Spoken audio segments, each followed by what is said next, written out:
Hello everyone, welcome to the learning nest. मैं नेहा स्वागत करती हूँ आपका अपने चैनल पर। हमने आज तक chapter 2 business study forms of business organisation को कंप्लीट कर लिया है। अगर आपने वो वीडियोस को नहीं देखा है तो उन वीडियोस को प्लीज मेरे चैनल पर जाकर देखिए। अपलोड की कर दी गई है सारी वीडियोस। आज की क्लास में हम प्रैक्टिस क्वेश्चंस को डिस्कस करेंगे जो इंपॉर्टेंट एमसीक्यूज हैं, जो पेपर्स में आने के लिए बहुत इंपॉर्टेंट है। तो वन बाय वन करके मैं कॉन्सेप्ट भी डिस्कस करूंगी क्वेश्चन के साथ, तो प्लीज बने रहिए वीडियो में। तो सबसे पहला क्वेश्चन है, which form of business is owned and managed which form of business which form of sorry which form of business is owned, managed and controlled by a single individual. कौन सी form है जो एक single individual जो है manage करता है, control करता है? नीचे चार ऑप्शन दिए हैं हमें, partnership, joint stock company, sole proprietorship and cooperative society. तो जहां पर एक अकेला इंसान, सिंगल इंडिविजुअल कर रहा है सब कुछ, तो वो हमारी कौन सी फॉर्म ऑफ बिजनेस ऑर्गेनाइजेशन होती है? Sole proprietorship. तो सोल प्रोप्राइटरशिप क्या बन जाएगा इस क्वेश्चन का करेक्ट आंसर? नेक्स्ट आता है हमारे पास, the biggest advantage of sole proprietorship is. अब हमें इन चारों में से देखना है कि सबसे ज्यादा बिगेस्ट एडवांटेज कौन सी है। पहली आती है लिमिटेड लायबिलिटी, ये तो गलत है। सोल प्रोप्राइटरशिप में क्या होती है? अनलिमिटेड लायबिलिटी होती है, ये तो नहीं हो सकता ऑप्शन। नेक्स्ट आता है हमारे पास separate legal entity. Separate legal entity भी नहीं है हमारी जो सोल प्रोप्राइटरशिप है उसकी एडवांटेज।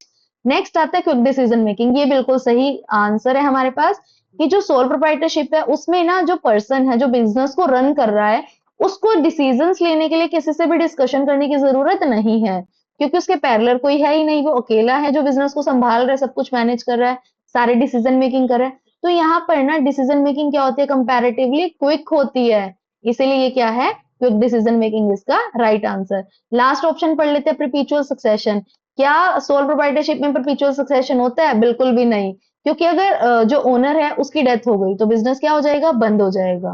क्लियर है? नेक्स्ट क्वेश्चन आता है हमारे पास, under a joint Hindu family business management is vested in. जो जॉइंट हिंदू फैमिली बिजनेस है उसमें जो मैनेजमेंट है वो कौन करता है? सारा कंट्रोल मैनेजमेंट ये कौन करता है? पहला कह रहा है ऑल मेंबर्स इक्वली, तो ये क्या हो सकता है? बिल्कुल भी नहीं हो सकता। सब मेंबर्स के पास राइट नहीं होता कि सारे मेंबर्स से मिलकर मैनेजमेंट करेंगे, नो। सब मेंबर्स बिजनेस का पार्ट हो सकते हैं बट मैनेजमेंट नहीं करते। सीनियर मोस्ट फीमेल मेंबर, ऐसा तो कुछ भी नहीं पढ़ा हमने। नेक्स्ट आता है कर्ता, yes this is the right option. कर्ता क्या करता है? जितना भी मैनेजमेंट है, डिसीजन मेकिंग की पावर होती है वो कर्ता के पास होती है। इसी वजह से जो अगर हम हिंदू अनडिवाइडेड फैमिली की बात करते हैं, वहां पर कर्ता की लाइबिलिटी क्या होती है? ऑलवेज अनलिमिटेड होती है। क्यों? क्योंकि सारी मैनेजमेंट डिसीजन मेकिंग पावर भी किसके पास होती है? कर्ता के पास। So the right option will be karta. Next आएगा, liability of karta in joint Hindu family is. अभी अभी मैंने डिस्कस किया कि कर्ता की लाइबिलिटी क्या होती है?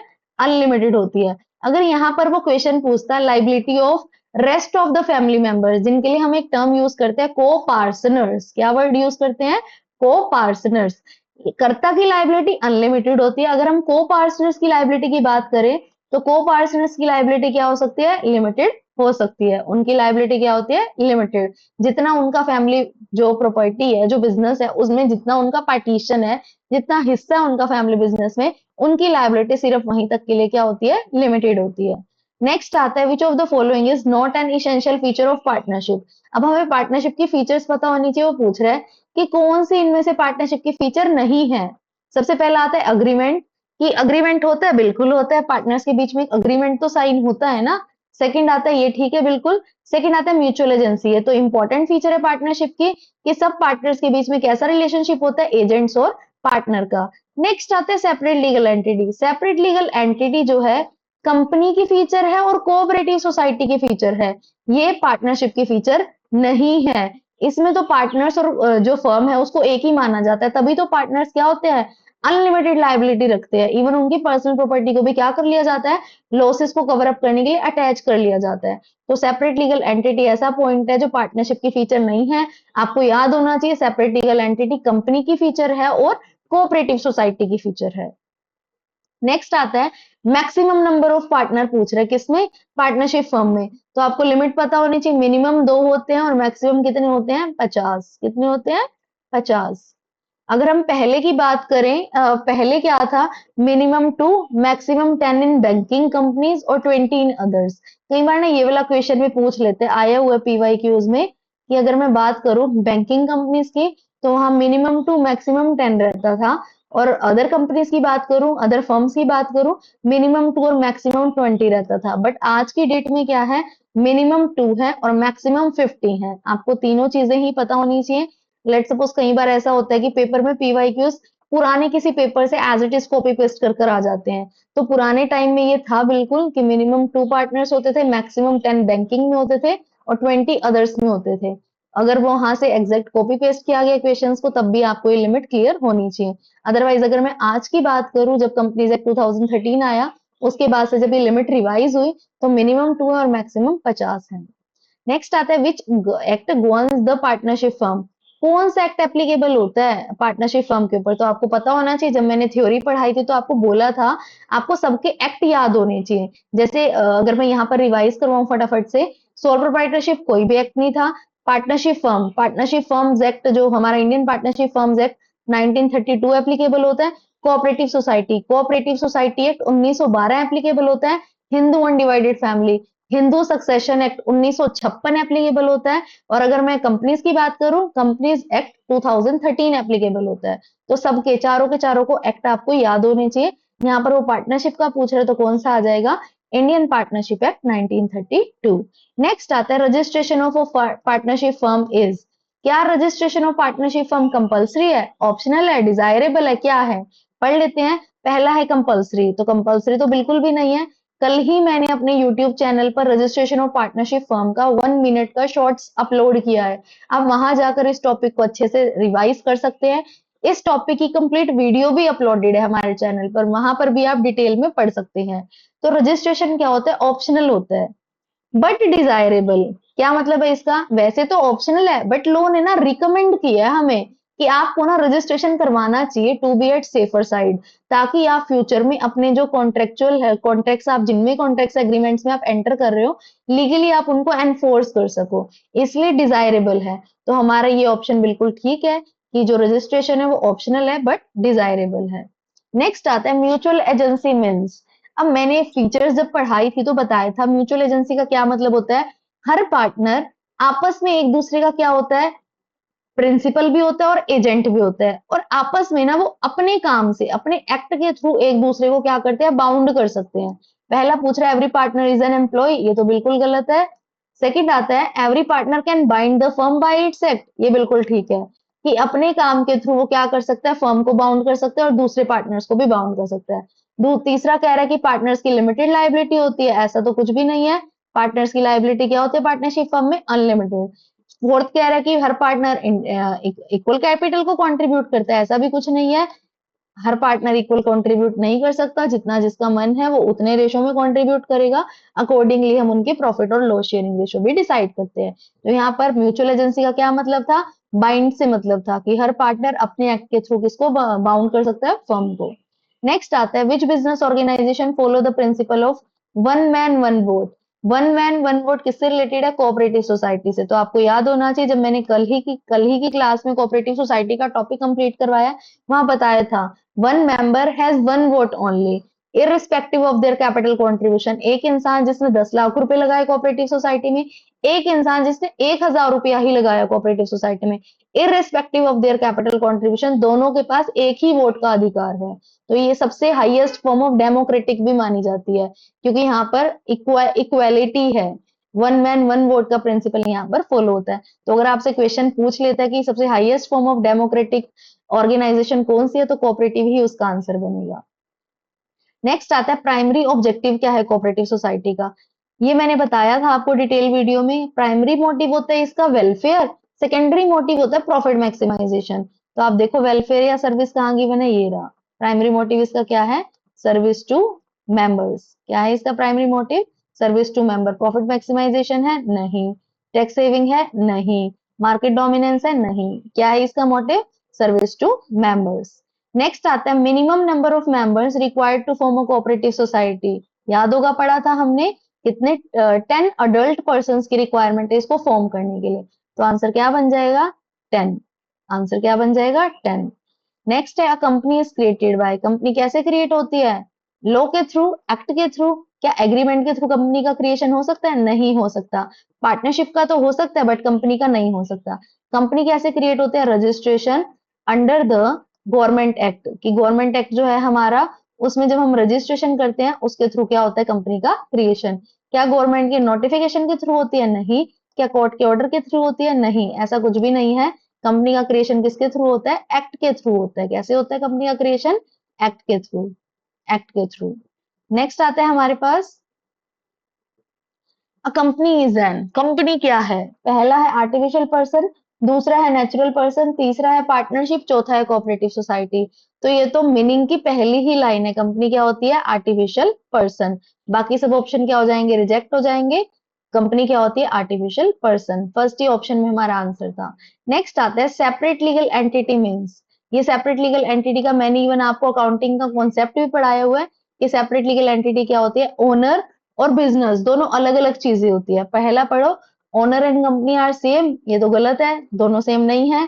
Company has an identity separate from its member, बिल्कुल सही, कि कंपनी की आइडेंटिटी क्या है? अपने मेंबर से सेपरेट है। Company can not own property, ये गलत है। शेयर होल्डर्स ओन कंपनी ऐसे डायरेक्टली, ये भी गलत है। तो सेपरेट लीगल एंटिटी का क्या मतलब है? कंपनी की जो आइडेंटिटी है वो उसके मेंबर से क्या होती है? सेपरेट होती है। नेक्स्ट आता है परपीचुअल सक्सेशन मीन्स, बहुत बार हमने इस मीनिंग में इस वर्ड को डिस्कस किया है, इस टर्म को डिस्कस किया है। परपीचुअल सक्सेशन का मतलब होता है कोई आए जाए मरे जिए, कंपनी लगातार चलेगी जब तक आप लॉ के थ्रू इसको वायलेट नहीं करते, इसको डिसॉल्व नहीं करते। तो क्या बोल रहा है? Company exist only till the promoter lives, गलत है। जब तक प्रमोटर जिंदा है तब तक जिएगी कंपनी, ऐसा तो कुछ नहीं है। कंपनी कंटिन्यूज डिस्पाइट डेथ और इंसॉल्वेंसी ऑफ मेंबर, बिल्कुल ठीक बात है कि कंपनी तब तक जीती रहेगी, कोई फर्क नहीं पड़ता मेंबर्स मर रहे हैं, जी रहे हैं, इंसॉल्वेंट हो रहे हैं, कंपनी जिएगी। Company can never be dissolved, ऐसा तो कुछ नहीं है, आप चाहो तो कंपनी का डिसोल्यूशन कर सकते हो लॉ के through. Company has unlimited life without law, ऐसा तो बिल्कुल भी नहीं है कि बिना लॉ की कंपनी जो है अनलिमिटेड चलेगी। तो क्या आंसर बनेगा? Company continues despite death and insolvency of member. Next question आता है हमारे पास, liability of shareholder in company is, आपको ध्यान रखना है कोऑपरेटिव सोसाइटी और कंपनी दोनों में ही शेयर होल्डर की लाइबिलिटी क्या होती है? लिमिटेड होती है, up to the amount invested. तो आंसर क्या बनेगा? Limited liability. क्या आंसर बनेगा? Limited liability. नेक्स्ट क्वेश्चन है, transferability of share is a feature mainly associated with, हम शेयर्स की कहाँ बात करते हैं? जब पैसा इन्वेस्ट किया जाता है उस पैसे को शेयर कैपिटल का नाम दे दिया जाता है, ये चीज जो है वो कहाँ पर होती है? कंपनी में होती है। अब कंपनी हमने दो पार्ट्स में डिस्कस की थी, प्राइवेट एंड पब्लिक। प्राइवेट में ट्रांसफर ऑफ शेयर्स जो है अलाउड नहीं होता, वहां पर रिस्ट्रिक्टेड होता है। बट पब्लिक कंपनी में ना ट्रांसफर ऑफ शेयर अलाउड होता है, कंप्लीटली फ्री आप ट्रांसफर कर सकते हो। तो किससे रिलेटेड है? पब्लिक कंपनी से रिलेटेड है ये फीचर। नेक्स्ट आता है, which form of business enjoys maximum continuity, सबसे ज्यादा कंटिन्यूटी कहाँ रहती है? दो में रहती है, एक कोऑपरेटिव सोसाइटी में और एक कंपनी में। तो अगर इन दोनों में से जो ऑप्शन आपको मिलेगा वही आपका आंसर बनेगा। कंपनी क्या है? मैक्सिमम जो है एंजॉय करती है कंटिन्यूटी को। नेक्स्ट आता है, which form has highest degree of government regulation, highest degree of government regulation कहाँ पर होता है? कंपनी में। क्यों? क्योंकि कंपनी लॉ के थ्रू क्रिएट होती है। कंपनी में लाखों करोड़ों की संख्या में जो है इन्वेस्टर जुड़े होते हैं कंपनी से। तो इसीलिए लॉ को मतलब गवर्नमेंट को कंट्रोल करने की जरूरत होती है, इसके अफेयर्स को, इसके कंडक्ट को, ताकि वो जो इन्वेस्टर्स है उनको भी सेफ्टी इंश्योर कर सके। अगर वो यहाँ पर आपसे पूछे इसका vice versa, lowest degree of government control कहाँ है? तो आंसर आएगा सोल प्रोप्राइटरशिप। लोएस्ट है सोल प्रोप्राइटरशिप में और हाईएस्ट कहां पर है? जॉइंट स्टॉक कंपनी में। नेक्स्ट आता है हमारे पास, which form is most suitable for business requiring huge capital, अब सबसे ज्यादा कैपिटल आप कहाँ कलेक्ट कर सकते हो? जॉइंट स्टॉक कंपनी में। जिस बच्चे को कॉन्सेप्ट क्लियर है ना, हर एक टॉपिक के feature, advantage, disadvantage, I am not asking कि आप हर एक चीज को रट लो बिल्कुल तोते की जैसे, नो, बट आपका कॉन्सेप्ट अगर क्लियर है कि क्या मीनिंग है, क्या फीचर है, क्या मेरिट्स है, क्या डिमेरिट्स है, उसके लिए क्वेश्चन के आंसर करना कोई खास बड़ी बात नहीं है। अगर आपने कॉन्सेप्ट अच्छे से पढ़ा हुआ है तो कौन सी फॉर्म जो है जिसमें सबसे ज्यादा कैपिटल कलेक्ट हो जाती है? तो आंसर आएगा जॉइंट स्टॉक कंपनी। अगर आपकी कॉन्सेप्ट क्लियर नहीं है, मैंने अपने चैनल पर बिल्कुल स्टार्टिंग से चैप्टर 1 चैप्टर 2 का बिल्कुल कॉन्सेप्चुअल नॉलेज दिया है, आप वहां जाकर सारे वीडियोस को देख सकते हो। नेक्स्ट आता है which factor is not considered while choosing a form of business organisation. जब आप किसी फॉर्म को सिलेक्ट कर रहे हो कौन सा फैक्टर इंपॉर्टेंट नहीं है? कैपिटल रिक्वायरमेंट बिल्कुल इंपॉर्टेंट है। सेकंड है डिग्री ऑफ कंट्रोल, बिल्कुल इंपॉर्टेंट है। पर्सनल हॉबीज, क्या बिजनेस की फॉर्म को सिलेक्ट करते हुए आपके पर्सनल शौक का कोई लेना देना है? बिल्कुल भी नहीं है। नेचर ऑफ बिजनेस बिल्कुल रिलेटेड है। नेक्स्ट आता है which form has maximum business secrecy. सबसे ज्यादा सिक्रेसी कहाँ है? सोल प्रोप्राइटरशिप में। और सबसे कम सिक्रेसी कहाँ है? कंपनी में। सोल प्रोप्राइटरशिप में अकेला इंसान है तो हर बात उस तक ही रहेगी, कॉन्फिडेंशियल है हर चीज सोल प्रोप्राइटरशिप में। और कंपनी में लाखों करोड़ों तक सर्कुलेट हो गई हर चीज, तो वहां पर क्या है? सबसे lowest list form of secrecy है वहां पर। तो आंसर क्या बनेगा? मैक्सिमम सिक्रेसी कहां पर है? Sole proprietorship. अगर पूछता लिस्ट सिक्रेसी कहां पर है तो आंसर बन जाता joint stock company. I hope clear हो रहा होगा। नेक्स्ट आता है which business form has unlimited liability for all partners. अब अनलिमिटेड लाइबिलिटी की बात कर रहे हैं। सोल प्रोप्राइटरशिप में भी अनलिमिटेड लाइबिलिटी होती है, पार्टनरशिप में भी अनलिमिटेड लाइबिलिटी होती है, एचयूएफ में सिर्फ कर्ता की अनलिमिटेड लाइबिलिटी होती है, बाकी सब में लिमिटेड होती है लाइबिलिटी। अब अनलिमिटेड लाइबिलिटी वो क्या कह रहा है? किसके लिए? ऑल पार्टनर्स के लिए। अगर वो सिर्फ अनलिमिटेड लाइबिलिटी वर्ड यूज करता तो हम सोल प्रोप्राइटरशिप और पार्टनरशिप में से एक ढूंढते। अब यहाँ पर उसने किसकी बात की? पार्टनर्स की बात की। तो आंसर क्या बन जाएगा? पार्टनरशिप, क्योंकि पार्टनर्स तो पार्टनरशिप में होते हैं ना। तो आंसर क्या बन जाएगा? पार्टनरशिप।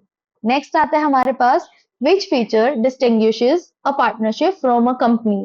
कंपनी और पार्टनरशिप में कैसे डिफरेंस है? पहला आता है प्रॉफिट मोटिव। अब दोनों में प्रॉफिट तो देखो दोनों का ही मोटिव है। सेपरेट लीगल एंटिटी ये हो सकता है क्योंकि partnership separate legal entity work नहीं करती है। पार्टनरशिप में पार्टनरशिप फर्म और पार्टनर्स एक ही माने जाते हैं, तभी वहां पर अनलिमिटेड लाइबिलिटी होती है। कंपनी में क्या होता है? जो कंपनी है और मेंबर्स हैं अलग अलग माने जाते हैं, तभी वहां पर लिमिटेड लाइबिलिटी होती है। तो आप जो है इस फीचर के बेस पे दोनों को डिफरेंस कर सकते हो। बिजनेस एक्टिविटी कैपिटल इन्वेस्टमेंट इस बेसिस पर आप डिफरेंस नहीं क्रिएट कर सकते। नेक्स्ट आता है विच ऑर्गेनाइजेशन इज मोस्ट डेमोक्रेटिक। सबसे हाईएस्ट डेमोक्रेसी कहाँ पाई जाती है? जहां पर वन मैन वन वोट का प्रिंसिपल होता है वहां पर सबसे हाईएस्ट फॉर्म ऑफ डेमोक्रेसी होती है। क्यों? क्योंकि इररिस्पेक्टिव ऑफ कैपिटल कंट्रीब्यूशन सबको इक्वालिटी दी गई है वहां पर। जहां इक्वालिटी है वहां पर क्या है? डेमोक्रेसी। और वो कहां पर है? कोऑपरेटिव सोसाइटी में। नेक्स्ट आता है a company act through. Company किसके थ्रू काम करती है? कौन काम करता है कंपनी में? Board of directors. कौन काम करते हैं? Board of directors. नेक्स्ट आता है which business organisation is easiest to start. तो जो सबसे पहली फॉर्म है, जो सबसे सिंपल है, सोल प्रोप्राइटरशिप, सबसे इजी उसी को स्टार्ट करना है। और अगर वो पूछता which business organisation is most difficult to start, तो सबसे हाईएस्ट कॉम्प्लेक्सिटी, सबसे हाईएस्ट डिफिकल्टी किसको स्टार्ट करने में आती है? जॉइंट स्टॉक कंपनी को। नेक्स्ट आता है which form is suitable when mutual trust is important. Mutual trust, आपस में एक दूसरे के साथ विश्वास होना जरूरी है। और वो कहां पर होना जरूरी है? पार्टनरशिप में होना जरूरी है। पार्टनरशिप की one of the important characteristic भी है कि म्यूचुअल ट्रस्ट के प्रिंसिपल पर क्या करती है? वर्क करती है। नेक्स्ट आता है which of the following correctly match the business form with unique feature. पढ़ते हैं वन बाय वन करके। कंपनी में क्या म्यूचुअल एजेंसी होती है? नहीं, गलत है ये। पार्टनरशिप में क्या सेपरेट लीगल एंटिटी होती है? ये भी गलत है। कोऑपरेटिव सोसाइटी क्या वन मेंबर वन वोट पर काम करता है? बिल्कुल ठीक है ये। सोल प्रोप्राइटरशिप में क्या परपेचुअल सक्सेशन है? ये भी गलत है। तो आंसर क्या हो जाएगा? Cooperative society one member one vote. Next कुछ असर्शन रीजन के क्वेश्चंस हैं, इनको पढ़ते हैं हम। पहला कह रहा है अ कंपनी, असर्शन गिवन है a company has a separate legal entity distinct from his share holder. बिल्कुल ठीक बात कर रहा है कि कंपनी में सेपरेट लीगल एंटिटी होती है उसके शेयर होल्डर से अलग। नेक्स्ट रीजन दे रहा है a company can own property, enter into contract, sue or be sued in its own name. ये भी बिल्कुल ठीक है कि क्यों कंपनी की सेपरेट लीगल एंटिटी है, कंपनी अपने नाम से, ओनर्स के नाम से नहीं, अपने नाम से किसी भी कॉन्ट्रैक्ट में एंटर कर सकती है, किसी के अगेंस्ट कोर्ट केस फाइल कर सकती है, कोर्ट केस को डिफेंड कर सकती है, प्रॉपर्टी भी खरीद सकती है। तो ये दोनों के दोनों ही जो पॉइंट्स हैं, असर्शन और रीजन, दोनों बिल्कुल ठीक है। और जो रीजन है, जो पहली स्टेटमेंट है, उसको बिल्कुल क्लियर कट में एक्सप्लेन कर रहा है। हमें असर्शन और रीजन तो बहुत बच्चों को दोनों में कंफ्यूजन नहीं होता कि दोनों ठीक है, बट कई बार ना बच्चे कंफ्यूज हो जाते हैं कि हम कब ऐसा लिखें कि both A and R true and R is the correct explanation of A, या फिर ये लिखें R is not the correct explanation of A. हमें ना ये देखना होता है जो ऊपर एक की टर्म यूज हुई है, क्या उस टर्म को सेकंड स्टेटमेंट जस्टिफाई कर रही है? तो बिल्कुल जस्टिफाई कर रही है, तो हमारा आंसर बनेगा both A and R true and R is the correct explanation of A. Clear होगा। नेक्स्ट क्वेश्चन है, mutual agency is the most important feature of partnership. अभी हमने क्वेश्चन करते हुए पढ़ा भी है, म्यूचुअल एजेंसी की फीचर मानी गई है कि एजेंट्स और प्रिंसिपल के सॉरी पार्टनर्स के बीच में एजेंट और प्रिंसिपल का रोल होता है, और पार्टनर्स जो है अपने काम से दूसरे पार्टनर्स को और फर्म को बाउंड कर सकते हैं। क्या बोल रहा है रीजन में, every partner can bind the firm and other partners by the acts done in the ordinary course of business. तो बिल्कुल ठीक है, म्यूचुअल एजेंसी का मतलब ही यही है। तो ए में जो बताया गया उसी को आर में एक्सप्लेन किया गया, तो बिल्कुल ठीक है, ए भी ठीक है, आर भी ठीक है, और आर क्या है, करेक्ट एक्सप्लेनेशन है ए की। नेक्स्ट आता है, a sole proprietorship allow quick decision making, बिल्कुल ठीक है। Only one person owns and manage the business, ये भी बिल्कुल ठीक है। तो क्या आंसर बनेगा, दोनों ही ठीक है। एक अकेला इंसान सारे बिजनेस को चला रहा है तभी तो क्विक हो पा रहे हैं डिसीजन। अगर एक अकेला इंसान ना चलाता, डिस्कशन से होता, तो डिस्कशन के टाइम पर ओपिनियन आएंगे तो वो क्लैश भी करेंगे, तो डिसीजन क्या हो जाएंगे, कंपैरेटिवली डिले होते चले जाएंगे। यहाँ पर अकेला इंसान सब कुछ कर रहा है तभी क्विक डिसीजन है। तो दोनों ठीक है और करेक्ट एक्सप्लेनेशन गिवन है एक ही। The primary objective of cooperative society is profit maximisation, बिल्कुल गलत है। अभी हमने एक क्वेश्चन में पढ़ा भी था, प्राइमरी गोल क्या होता है, सर्विस मोटिव होता है। A cooperative society is to provide is formed to provide service, ये बिल्कुल ठीक है। तो आंसर क्या बनेगा, ए इनकरेक्ट है, आर करेक्ट है। देखो कहां पर है, ए फॉल्स है और आर ट्रू है। नेक्स्ट आता है, a company enjoy perpetual succession, बिल्कुल ठीक है। मेंबर्स में गो, में कम, में डाई, में लाइव, तो कोई फर्क नहीं पड़ता, कंपनी का सक्सेशन परपेचुअल है। क्या बोल रहा है, द डेथ, रिटायरमेंट और insolvency of share holder does not affect, क्या अफेक्ट नहीं करते, तो बिल्कुल ठीक है। दोनों स्टेटमेंट ठीक है, असर्शन और रीजन की, और रीजन बिल्कुल जस्टिफाई कर रहा है असर्शन को। तो क्या बन जाएगा, both A and R true, R is the correct explanation of A. Next है, the karta of joint Hindu family has unlimited liability, बिल्कुल ठीक है। कर्ता की लायबिलिटी क्या होती है, अनलिमिटेड। क्यों होती है, क्योंकि सारे बिजनेस की होल्डिंग उसके पास होती है, इंपॉर्टेंट डिसीजन, बिजनेस का मैनेजमेंट सब कुछ वो अकेला ही करता है, इसीलिए उसकी लायबिलिटी को क्या रखा गया, अनलिमिटेड। द कर्ता मैनेज द बिजनेस, बिल्कुल सही, कर्ता मैनेज करता है। And responsible for all obligation, और सारी ऑब्लिगेशन के लिए रिस्पॉन्सिबल भी कौन है, कर्ता ही है। तो दोनों बातें बिल्कुल ठीक है, करेक्ट एक्सप्लेनेशन है रीजनिंग में। सेम आंसर बनेगा, A and R true and R is the correct explanation of A. Next question आता है, every member of cooperative society has equal voting right, बिल्कुल ठीक है। अभी अभी हमने पढ़ा था वन मैन वन वोट, एक आदमी एक ही वोट है उसके पास, सबके पास इक्वल वोट है, तभी तो डेमोक्रेटिक फॉर्म है ये। नेक्स्ट है, voting right depend upon the amount of capital contribution, बिल्कुल गलत है। Irrespective of capital contribution vote का राइट दिया गया है, हर इंसान के पास एक ही वोट है, चाहे वो 10 करोड़ लगाए चाहे वो 10,000 लगाए, एक ही वोट है।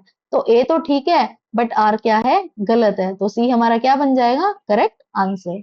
नेक्स्ट आता है, oligarchic management is consider as a limitation of company, बिल्कुल ठीक, कि कंपनी की लिमिटेशन है oligarchic management. In a company actual control and decision making lies remains in the hands of small group of director. देखो वैसे तो control और decision making share holder की मानी जाती है, बट अगर मैं एक्चुअल मानू ना तो वो डायरेक्टर के पास ही रह जाती है, क्योंकि शेयर होल्डर की लिमिटेड पार्टिसिपेशन होती है किसमें, डे टू डे अफेयर्स में। तो इसी वजह से ओलिगार्किक मैनेजमेंट क्या बन जाती है, कि लिमिटेशन। तो दोनों बिल्कुल ठीक है और करेक्ट एक्सप्लेनेशन है किसकी, असर्शन की, किसमें, रीजनिंग में। तो क्या बन जाएगा हमारा करेक्ट आंसर, ए बन जाएगा, ए हमारा करेक्ट आंसर बन जाएगा कि both assertion and reasoning are correct and R is the correct explanation of A. यहाँ पर हमारा टॉपिक कंप्लीट हुआ है। आई होप आपको टॉपिक समझ आया होगा। आई होप आपको आज का टॉपिक समझ आया होगा। अगर आप आज की क्लास अगर आपको समझ आई हो, मेरा कंटेंट अच्छा लगा हो, तो प्लीज चैनल को जरूर से जरूर सब्सक्राइब कीजिए।